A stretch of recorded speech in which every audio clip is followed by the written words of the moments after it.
Halo Sobat Edson, salam pintar. Jumpa lagi bersama saya Kak Andi, tutor sejarah Edson.id. Kali ini kita akan membahas materi tentang masa demokrasi terpimpin. Yuk, saksikan bareng-bareng.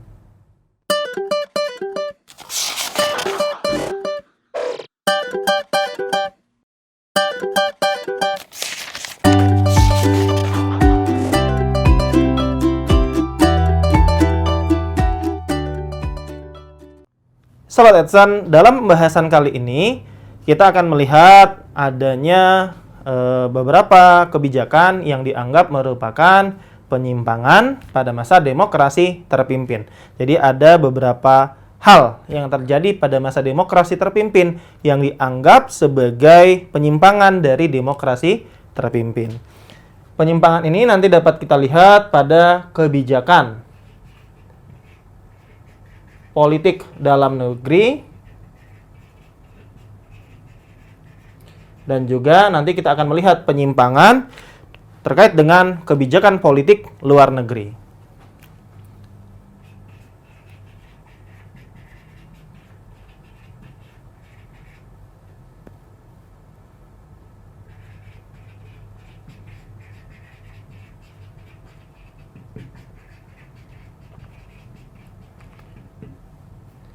Apa saja kemudian kebijakan-kebijakan yang dianggap sebagai penyimpangan pada masa demokrasi terpimpin?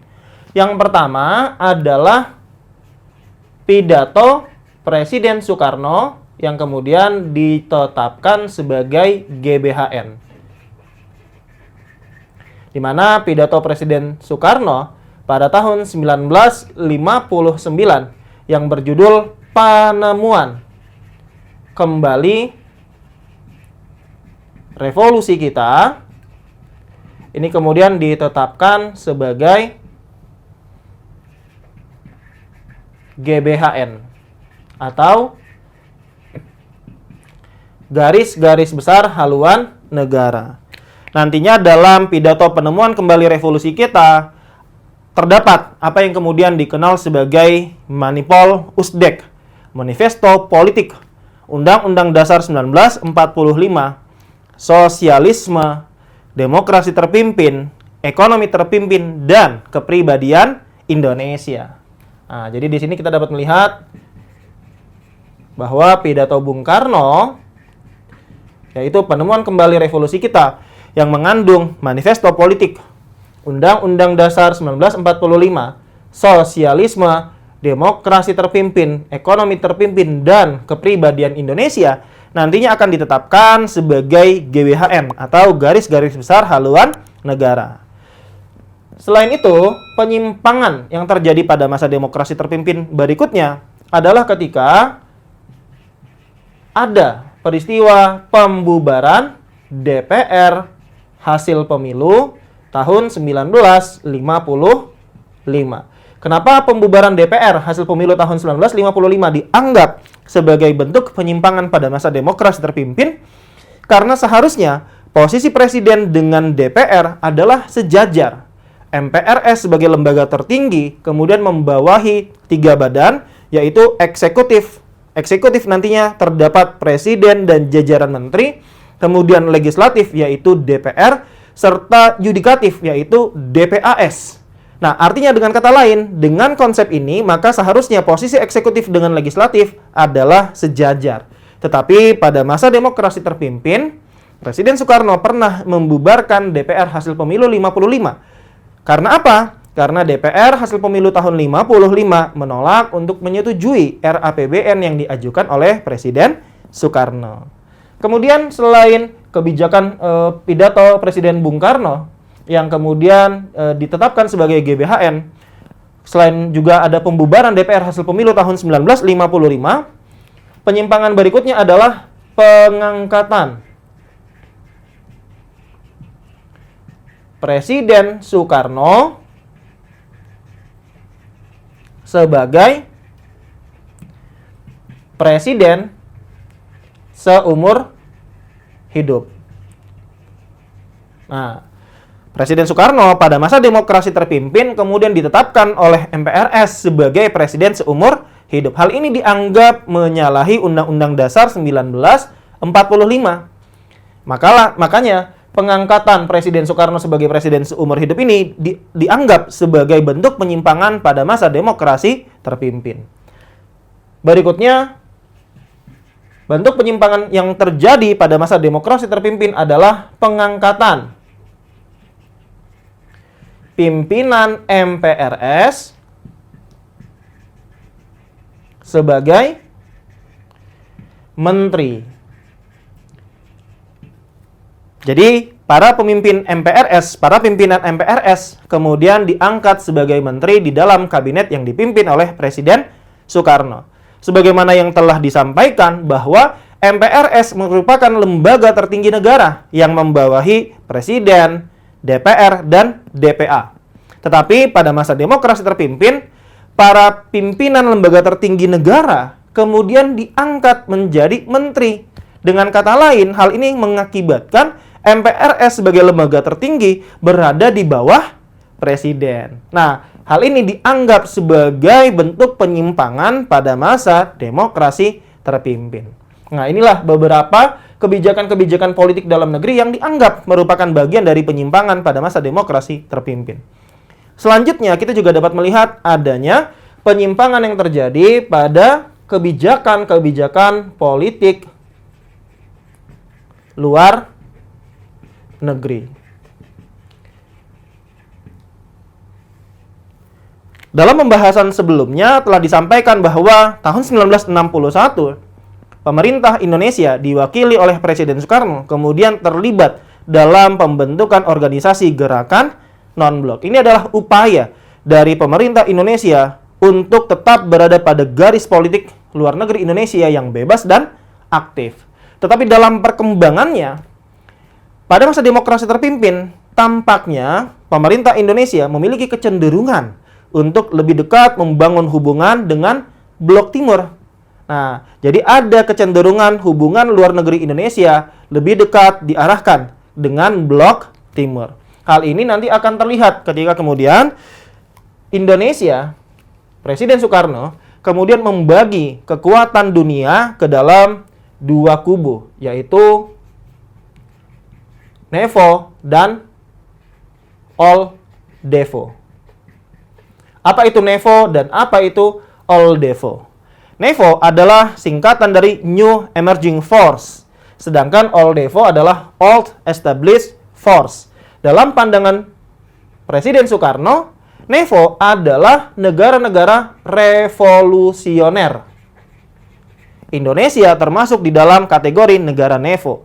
Sedangkan OLDEVO dalam pandangan Presiden Soekarno adalah negara-negara nekolim. Apa itu nekolim? Neokolonialisme dan imperialisme, di mana negara-negara yang tergabung di dalam OLDEVO dalam pandangan Presiden Soekarno adalah negara-negara barat yang dahulu pernah melakukan kolonialisme dan imperialisme, terutama di kawasan Asia, Afrika. Maka pembagian peta dunia ke dalam NEVO dan OLDEVO ini adalah bentuk dari penyimpangan politik luar negeri yang terjadi pada masa demokrasi terpimpin.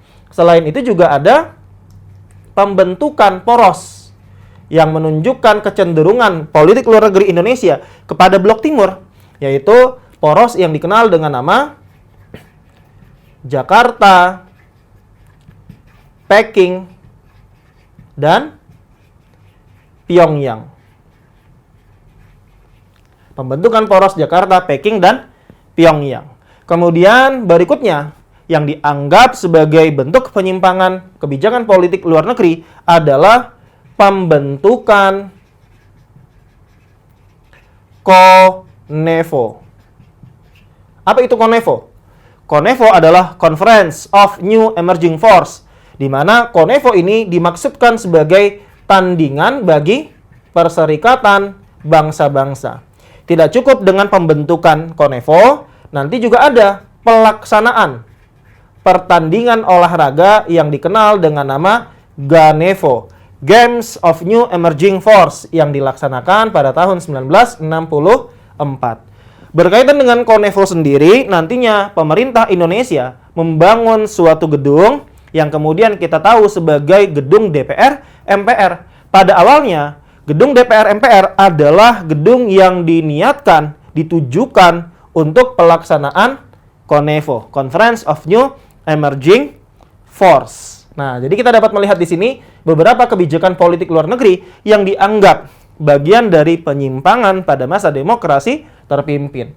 Adanya Nevo dan Oldevo, kemudian pembentukan poros Jakarta, Peking, Pyongyang, pembentukan Konevo, pelaksanaan Genevo, serta mungkin ini juga bisa kita tambahkan, yaitu Indonesia kemudian keluar dari PBB.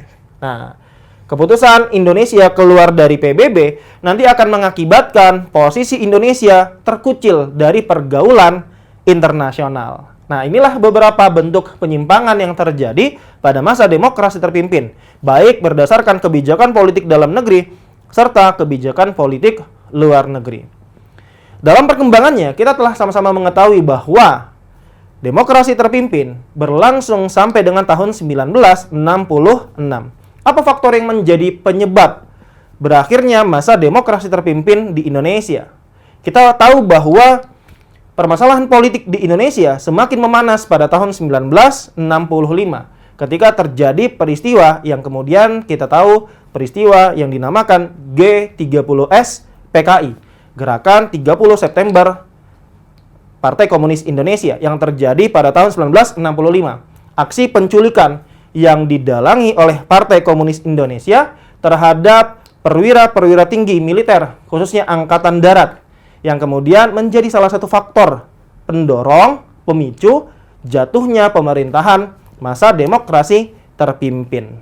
Kenapa? Karena nantinya setelah kemudian upaya PKI untuk melancarkan pemberontakan pada tahun 1965 menemui kegagalan, rakyat Indonesia kemudian melakukan aksi demonstrasi menuntut kepada pemerintah untuk kemudian membubarkan PKI serta membersihkan kabinet dari unsur-unsur PKI. Ketika demonstrasi ini semakin marak terjadi di Indonesia, dari akhir tahun 1965 sampai dengan awal tahun 1966, ketika kondisi sudah semakin memanas, Presiden Soekarno kemudian memberikan perintah kepada salah seorang pemimpin militer saat itu, yaitu Letjen Soeharto, untuk mengambil tindakan yang sekiranya perlu untuk mengamankan kondisi negara. Keluarlah apa yang kemudian dikenal sebagai Super Semar, Surat Perintah 11 Maret. Keluarnya Super Semar ini menjadi penanda berakhirnya kekuasaan demokrasi terpimpin. Kenapa?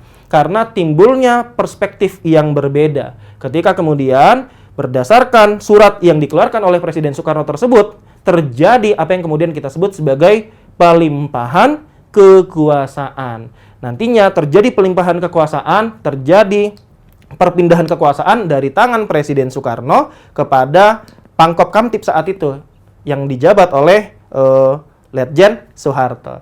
Langkah yang kemudian dilakukan oleh Letjen Soeharto ketika kemudian menerima surat perintah 11 Maret adalah pembubaran PKI. Perlahan-lahan kekuasaan dari Presiden Soekarno beralih kepada Letjen Soeharto. Hal inilah yang kemudian menjadi penanda berakhirnya masa demokrasi terpimpin. Bagaimana Sobat Edson, dapat dipahami? Demikian Sobat Edson pembahasan materi masa demokrasi terpimpin, di mana kita telah membahas beberapa kebijakan yang dianggap merupakan bentuk penyimpangan pada masa demokrasi terpimpin, baik kebijakan politik dalam negeri maupun kebijakan politik luar negeri. Serta kita telah membahas sedikit tentang faktor yang menyebabkan berakhirnya masa demokrasi terpimpin di Indonesia. Semoga bermanfaat. Jumpa lagi di kesempatan pembahasan berikutnya bersama saya, Kak Andi, tutor sejarah @edson.id. Salam pintar. Sekian Sobat Edson untuk video pembelajaran hari ini. Sampai ketemu lagi di video belajar berikutnya. Jangan lupa aktifkan notifikasi untuk video terbaru kami ya. Sobat Edson juga bisa mengunjungi edson.id dan temukan ribuan video pembelajaran. Sampai jumpa Sobat Edson, salam pintar!